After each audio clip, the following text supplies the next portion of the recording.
आप में से कितने लोग हैं जो द्वारिकाधीश के दर्शन करें? अरे वाह, बहुत अच्छा, बहुत अच्छा। दर्शन तो करे पर कुछ सीखा नहीं। मैं आपको बताता हूं सीखा। द्वारकाधीश हमारे संध्या वंदन करते हैं, सवेरे उठकर संध्या वंदन करते हैं द्वारकाधीश जी। सूर्य अगमर्शन करते हैं, सूर्य स्थापन करते हैं।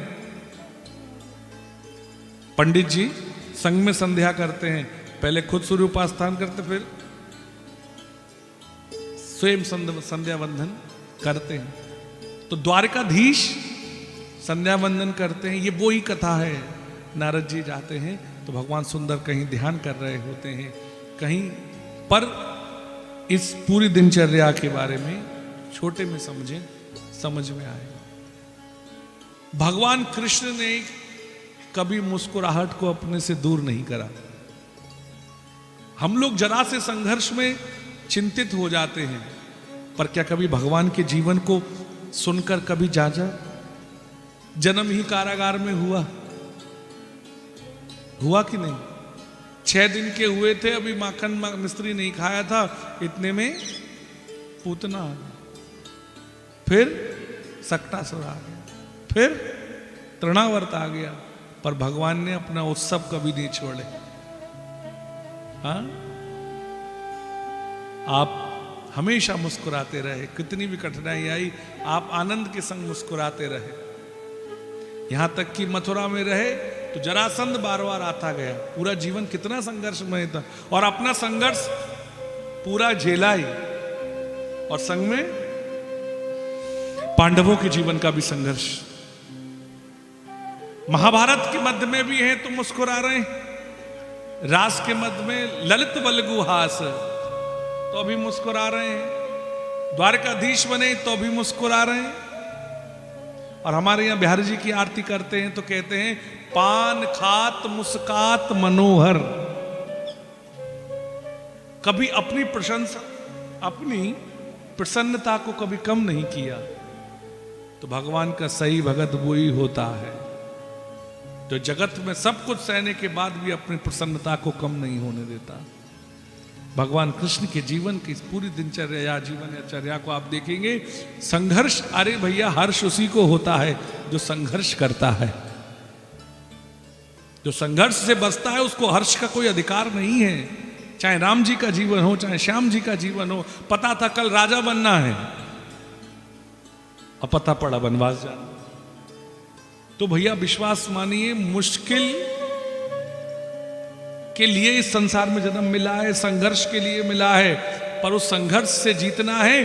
तो भगवान कहते हैं सर्वधर्मान् परित्यज्य मामेकं शरणं व्रज अहं त्वा सर्व पापेभ्यो मोक्षयिष्यामि मां शुचः। मोक्षयिष्यामि मां शुचः। इतना सोचने के लिए नहीं है, तू सब धर्म को छोड़कर मेरी शरण में आ जा, और भगवान की शरण में आने के बाद सब आनंद हो जाएगा। प्रमाण सहित बता रहा हूं। हनुमान जी महाराज मिले, हनुमान जी महाराज मिले, बहुत सुंदर। जब किष्किंधा में हनुमान जी मिले, अब हनुमान जी से लखनलाल जी और राम जी बोले आप तो बड़े बलशाली हैं, आप तो बड़े बलशाली हैं, और बड़े बलशाली होने के साथ साथ जब आप इतने बलशाली हैं तो फिर हमको अपने गोद में बिठा के ले चलो, कंधे पे क्यों बिठा रहे हो? आप में अंदर तो बहुत बल है, इतना सुंदर गुणगान किया, सब कुछ बहुत अच्छा है, बताया, परिचय दिया था पूरा हनुमान जी महाराज। कहा 2 जने होते हैं, आपने देखा होगा, एक बंदरिया का बच्चा होता है और एक बिल्ली का बच्चा। अंतर होता है, बंदरिया का बच्चा बंदरिया को पकड़ता है और बिल्ली अपने बच्चे को पकड़ती है।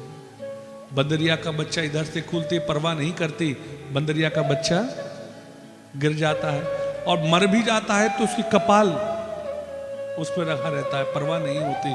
पर बिल्ली जिस 32 दांतों के बीच में चूहा बसता नहीं है, उन्हीं दांतों से पकड़ती है पर उसके बाद भी बच्चे को कहीं भी छलांग लगा दे, कहीं कोई दिक्कत नहीं होगी।